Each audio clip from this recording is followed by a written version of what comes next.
Imagine waking up one morning in 2025 and the world is broken. Your phone has no signal. GPS is dead. Credit cards and ATMs don't work. Traffic lights are chaos, flights are grounded, and global shipping is paralyzed. The digital heartbeat of civilization has stopped. This isn't science fiction. It's what happens if satellites vanish. We've built our lives on invisible machines orbiting above us. Silent sentinels guiding our every move.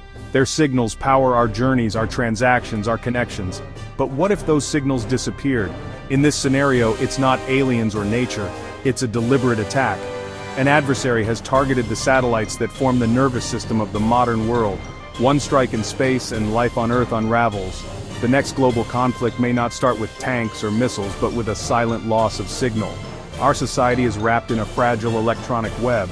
In space, our greatest strength, this network, has become our greatest vulnerability. The fight for the high ground isn't about flags on the moon, it's about defending the fabric of life as we know it. The question isn't if this could happen, but how prepared we are if it does. The sky falling silent would change everything. Space is no longer just a frontier for exploration. It's the ultimate high ground. The United States has built an invisible empire in orbit, a vast network of satellites powering its military and economy. GPS, for example, isn't just for directions. It guides missiles, ships, and troops with precision. Satellites provide secure communications, real-time surveillance, and early warning of threats. This orbital infrastructure multiplies American power, giving it unmatched global reach. Without these satellites, the military would lose its edge. Accuracy, communication, and rapid response would all collapse.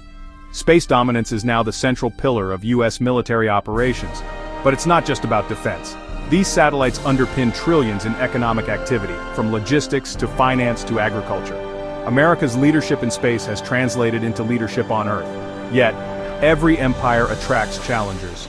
The U.S. must defend this invisible empire, or risk losing its advantage. The battle for space is the battle for the future.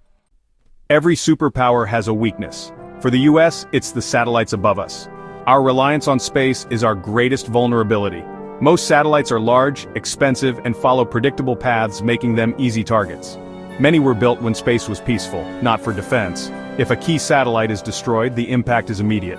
Blind spots in missile detection, lost GPS, severed communications. An adversary doesn't need to match America's network, just deny its use at a critical moment.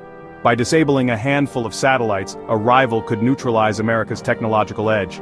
This is asymmetric warfare, attacking the strong where they're most exposed. The risk isn't just military-civilian life depends on these same systems. An attack on space assets is an attack on the American way of life. Protecting these systems is now a matter of national survival. Our greatest asset has become our Achilles heel. The stakes have never been higher. America's monopoly in space is over. Space is now crowded and contested, with China and Russia leading the charge. Both have developed weapons to challenge U.S. supremacy: direct descent missiles, lasers, and electronic warfare. China and Russia have tested anti-satellite missiles, proving they can destroy critical U.S. satellites. Soft-kill weapons like lasers and microwaves can blind or disable satellites without debris. Electronic warfare, jamming and spoofing, can disrupt communications and navigation. Cyber attacks threaten to hijack or disable satellites remotely. These attacks are hard to trace and can fall below the threshold of open war. The orbital domain is now a battlefield of constant uncertainty. America's rivals are ready to exploit every weakness in space. The threats to space assets are no longer theoretical. China and Russia have made them real. In 2007, China destroyed one of its own satellites, creating a massive debris field and sending a clear message. China now has satellites with robotic arms and co-orbital weapons that can disable others.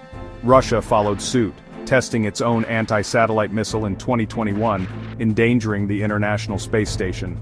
Russia is also a master of electronic warfare, jamming and spoofing GPS across Europe and the Middle East. These aren't isolated incidents, they're part of a strategy to undermine U.S. dominance. Both nations have integrated counter-space operations into their military doctrines. They see America's reliance on space as a vulnerability to exploit. By threatening to blind and deafen the U.S., they hope to deter intervention and assert regional power. The new space race isn't about the moon, it's about controlling the orbits that shape power on Earth. The competition has already begun. The U.S. has been forced to rethink its approach to space security. The old model, few, expensive, undefended satellites, is obsolete. Enter the U.S. Space Force, created in 2019 to focus solely on defending American interests in space. The Space Force consolidates expertise and ensures space defense is a top priority.